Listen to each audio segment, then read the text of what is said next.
নমস্কার, আমাদের বাঙালির আড্ডা ইউটিউব চ্যানেলে আপনাদের স্বাগত। আজ আবার একটা নতুন বিষয় নিয়ে আমি আলোচনা করব। কিছু কিছু ঘটনা আমাদের মনে হয় একেবারেই সম্ভব নয়, কিন্তু যে কথাটা আপনাদের জানাবো সেটা এরকমই একটা অসম্ভবকে সম্ভব হওয়ানোর কাহিনী। আমরা যারা বিজ্ঞান সম্বন্ধে সামান্য খোঁজও রাখি, আমরা জানি বিজ্ঞানের জগতে নেচার পত্রিকা কতটা অদ্বিতীয়। নেচারে কোনো প্রতিবেদন ছাপা হওয়া মানে সেটা প্রায় স্বতঃসিদ্ধ। তো এরকমই একটা প্রতিবেদন 2024 সালে নেচার পত্রিকায় ছাপা হয়।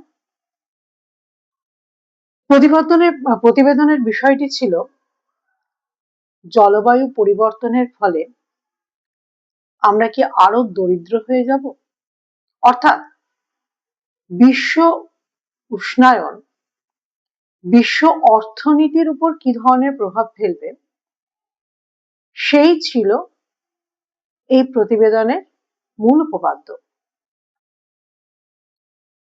প্রকাশিত হওয়ার সাথে সাথে প্রতিবেদনটি বিতর্কে ঝড় তোলে। কমপক্ষে 100 বছরেরও আগে থেকে আমরা জানি কার্বন ডাই অক্সাইড এমন একটা গ্যাস যা বিশ্ব উষ্ণায়নের জন্য দায়ী।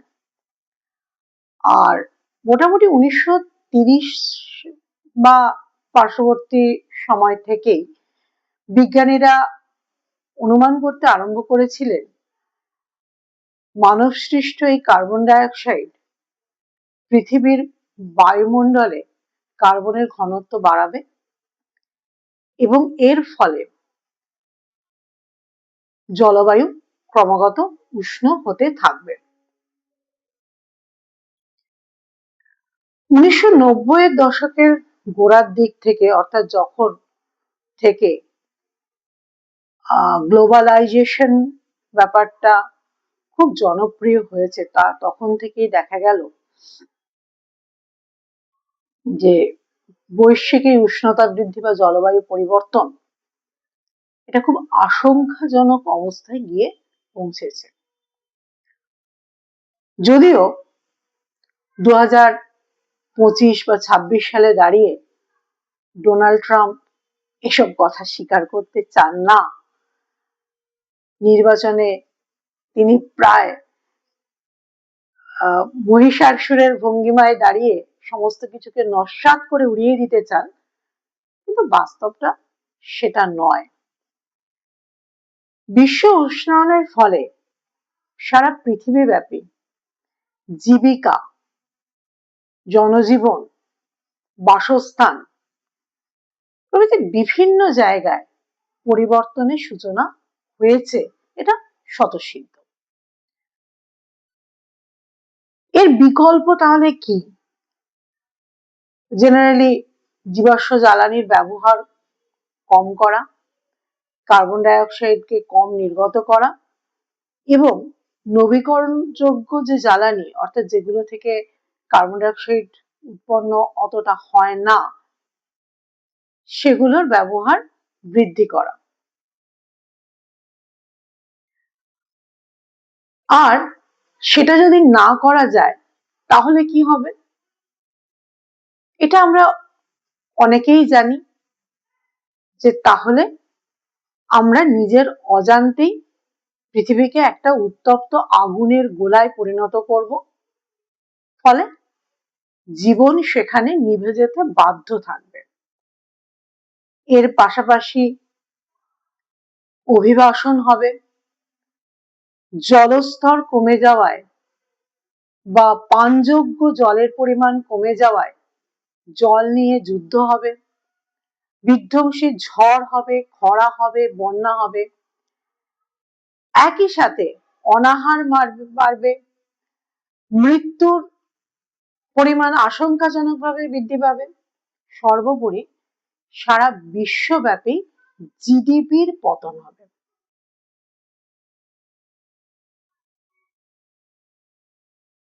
এখন এই জিডিপির পতন, এই বিষয়টাই ছিল ওই গবেষণাপত্রের মূল উপপাদ্য। 2024 সালে কোটস, লেবারম্যান এবং ওয়েইনস এই গবেষণাপত্র প্রকাশ করেন এবং কোটেজ এবং লেবারম্যান দুজনেই জার্মানির পটসডামে অবস্থিত ইউনিভার্সিটি অফ ফিজিক্সে কাজ করেন, আর ওয়েইনস বার্লিনের market research institute of global commons and climate চেঞ্জে কাজ করেন। জেনারেলি নেচার পত্রিকায় অর্থনীতি রিলেটেড কোনো খবর প্রকাশিত হওয়াটা অস্বাভাবিক, তবু এটা প্রকাশিত হয়েছিল কারণ এই লেখাটা শুধুমাত্র অর্থনীতির উপর নির্ভরশীল একটা লেখা ছিল না, অনেকাংশেই এটা জলবায়ু বিজ্ঞান এবং অর্থনীতিকে একত্রে মিলিয়ে দিয়েছিল। যদিও এই তিনজনের একজনও কিন্তু অর্থনীতিবিদ ছিলেন না। কোটস পদার্থবিদ, ওয়েইনস গণিতবিদ এবং অর্থনৈতিক ছেদ নিয়ে তিনি কাজ করেন, এবং লেবারম্যান পদার্থবিদ। গবেষণাপত্রটি প্রকাশিত হওয়ার সাথে সাথেই মহাবিশ্বের সামনে জলবায়ু উষ্ণায়নের যে ভয়াবহতা সেটাকে তুলে ধরে। এতে ভবিষ্যৎবাণী করা হয় যে জলবায়ু পরিবর্তন না হওয়ার পরিস্থিতির তুলনায় 2050 সালের মধ্যে জলবায়ু পরিবর্তন হওয়ার পরে বিশ্বব্যাপী জিডিপি মাথাপিছু স্থায়ীভাবে 19% কমে যাবে, এবং আরো দাবি করা হয় 2100 সালের মধ্যে যদি আমরা জীবাশ্ম জ্বালানি ব্যবহার কমানোর জন্য সঠিক পদক্ষেপ না নিই, তাহলে যে জলবায়ু পরিবর্তন হবে তার ফলে মাথাপিছু জিডিপি সারা বিশ্বব্যাপী প্রায় 60% হ্রাস পাবে। অর্থাৎ এটা একটা দুর্ভিক্ষযুক্ত ভবিষ্যৎ। তারা আরো বলেছেন যে জলবায়ু পরিবর্তন এবং অর্থনীতির প্রভাবের মধ্যে দীর্ঘ ব্যবধানের কারণে আমরা এখনো যা করতে পারি তা হলো 2050 সালের মধ্যে যেভাবেই হোক কার্বন উৎপাদন কমানো, না হলে বিশ্বব্যাপী আয় অনিবার্যভাবে হ্রাস পাবে। এই গবেষণাপত্রটি কিন্তু প্রকাশের সাথে সাথে ব্যাপক জনপ্রিয় হয় এবং ব্যাপক আলোড়ন সৃষ্টি করে। বিশেষ করে এর ফলাফলগুলির দ্বারা অধিকাংশ মানুষ আতঙ্কিত হয়েছিল। এর ফলাফলগুলি অত্যন্ত গুরুত্বপূর্ণ আর্থিক ও নিয়ন্ত্রক সংস্থাগুলি দ্বারা গৃহীত হয়েছিল, যার মধ্যে ছিল মার্কিন কংগ্রেশনাল বাজেট অফিস, OECD, বিশ্ব ব্যাংক, যুক্তরাষ্ট্রের বাজেটে দায়িত্বশীল থাকা অফিস এবং উল্লেখযোগ্যভাবে আর্থিক ব্যবস্থার জন্য পরিবেশ বান্ধব নেটওয়ার্ক। এদের মধ্যে শেষ সংস্থাটি কেন্দ্রীয় ব্যাংকগুলির একটি কনসোর্টিয়াম। তারা জলবায়ু পরিবর্তনের ক্ষতির কার্যকারিতা নিয়ন্ত্রণ করে, অর্থাৎ তারা নির্ধারণ করে যে ব্যাংকগুলি তাদের ভবিষ্যৎবাণী করা ভবিষ্যতের উপর ভিত্তি করে ঋণ দেবে কি দেবে না। বিশ্বব্যাপী সমন্বয়ের এই চিত্রটি নাটকীয়ভাবে ভেঙে পড়ে কিছুদিনের মধ্যে ওই বছরই ডিসেম্বর মাসের 3 তারিখ। কেন না, নেচার পত্রিকা এই প্রতিবেদনের তথ্য এবং পদ্ধতিগত ত্রুটির উপর প্রশ্নচিহ্ন যোগ করে গবেষণাপত্রটি প্রত্যাহার করে নেয়, যেটা সম্পূর্ণ অপ্রত্যাশিত একটা ঘটনা। নেচারের মতো একটা গুরুত্বপূর্ণ পাওয়ারফুল ম্যাগাজিনের পক্ষে এটা কাম্য ছিল না। নেচার তার সপক্ষে কি যুক্তি দিয়েছিল? তাদের মতে যে সংশোধনের জন্য তাদের কিছু সময় লাগবে, এটা তারা বলেছিল। নেচার পত্রিকায় প্রকাশিত যে কোনো গবেষণাপত্রেরই কিন্তু পিয়ার রিভিউ করানো হয় এবং এই পিয়ার রিভিউ এর দ্বারা তারা ত্রুটিগুলো সংশোধিত করতে পারেনি। তারপরে তারা নতুন করে এটাকে প্রত্যাহার করে সংশোধনের সুযোগ চেয়েছিল। কিন্তু কেন এমনটি ঘটেছে? মানের জন্য অন্তর্নির্মিত সুরক্ষা ব্যবস্থাগুলো এখানে কেন কাজ করেনি? বিশেষ করে এমন একটি গবেষণাপত্রে যার বিশ্বব্যাপী আর্থিক এবং সহকারী আচরণকে প্রভাবিত করার ক্ষমতা রয়েছে। প্রত্যাহার করা কাগজটি এবং এর অন্তর্নিহিত তথ্য উভয়ই যদি পড়া হয় তাহলে মনে হবে এটি এমন একটি কাগজ যা আধুনিক পরিসংখ্যানগত মডেলিং কৌশলের শক্তি ব্যবহার করে একটি নির্দিষ্ট দৃষ্টিভঙ্গিকে নিয়ে এগিয়ে যায়। অর্থাৎ জলবায়ু পরিবর্তন অত্যন্ত ক্ষতিকারক অর্থনৈতিক প্রভাব তৈরি করে এবং এটিকে ধীর বা বন্ধ করার জন্য বিশাল প্রচেষ্টার প্রয়োজন।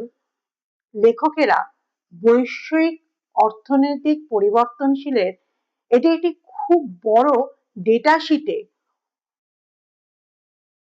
অর্থনীতি ব্যবহার করেছেন, যার মধ্যে কিছু টার্মসের সাথে আমরা খুব পরিচিত, যেমন জিডিপি।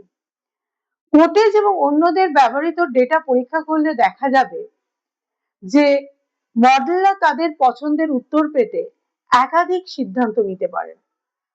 আপনি কি বাজার হারে বা ক্রয় ক্ষমতার সমতা হারে মার্কিন ডলারে রূপান্তরিত মাথাপিছু জিডিপি ব্যবহার করেন? আপনি কি ধরে নেন যে যে সময়ের ডেটা নেওয়া হয়েছে, অর্থাৎ 1950 থেকে 2020, এই সময় বিরাজমান অর্থনৈতিক পরিস্থিতি ভবিষ্যতেও অব্যাহত থাকবে?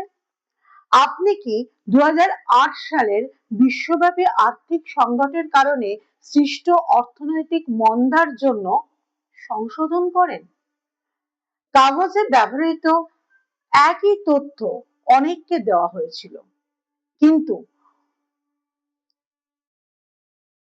অনেকের পছন্দের জন্য ভিন্ন ভিন্ন বিকল্প দিয়ে এবং অনেকেই এমন অর্থনৈতিক মডেল তৈরি করতে পারবে যা বলে যে জলবায়ু পরিবর্তন কোনো পরিবর্তন আনবে না।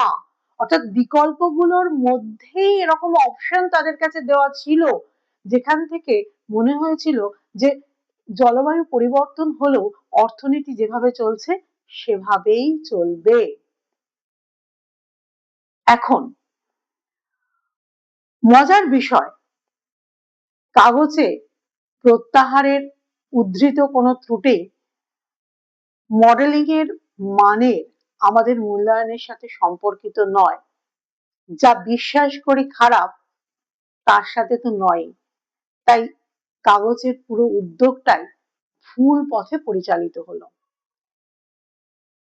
লেখকেরা কেন জলবায়ু পরিবর্তন, অর্থাৎ শুধুমাত্র উষ্ণতা বৃদ্ধি নয়, দৈনিক তাপমাত্রার পরিবর্তনশীলতা, মোট বার্ষিক বৃষ্টিপাতের পরিমাণ, বৃষ্টিপাত যুক্ত দিনের সংখ্যা, দৈনিক বৃষ্টিপাতের পরিমাণ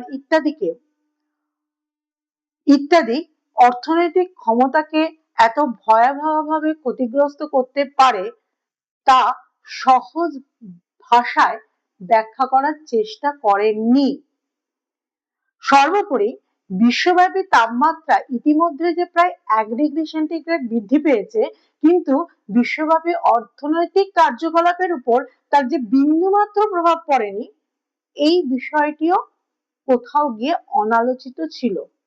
অবশেষে একটি অত্যন্ত প্রভাবশালী একাডেমিক জার্নালে প্রকাশিত একটি প্রধান গবেষণাপত্র কিভাবে এত ত্রুটিপূর্ণ হতে পারে যে প্রকাশক তা প্রত্যাহার করে নিতে বাধ্য হয়, এই প্রশ্নটাই বোধহয় বারবার আমাদেরকে ভাবতে বলে। এখানে একটা কথা বলার, জলবায়ু পরিবর্তন আমাদের গ্রহ এবং এর বাসিন্দাদের উপর বিপর্যয়মূলক প্রভাব যে ফেলবে বা অলরেডি ফেলেছে, বিজ্ঞানীদের এই ভাবনা যে যুক্তিযুক্ত, যে নির্ভুল, এই বিষয়ে বোধহয় কোনো দ্বিমত থাকতে পারে না। কিন্তু বিজ্ঞান দিয়ে আমরা কি এই সমস্যাকে সমাধান করতে পারবো? নেচার পত্রিকার এই গবেষণাপত্রটি প্রত্যাহার করে নেওয়ার ফলে বোধহয় এই প্রশ্নটা নতুন করে এসেই গেল। উত্তর ভবিষ্যৎ দেবে।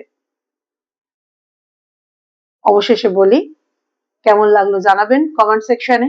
আর এই ধরনের নতুন নতুন বিষয়ে যদি আরো ভিডিও পেতে চান, তাহলে অবশ্যই সাবস্ক্রাইব করুন, লাইক, কমেন্ট এবং শেয়ার করে আরো অনেকের মাঝে এই ভিডিওটা পৌঁছে দিন।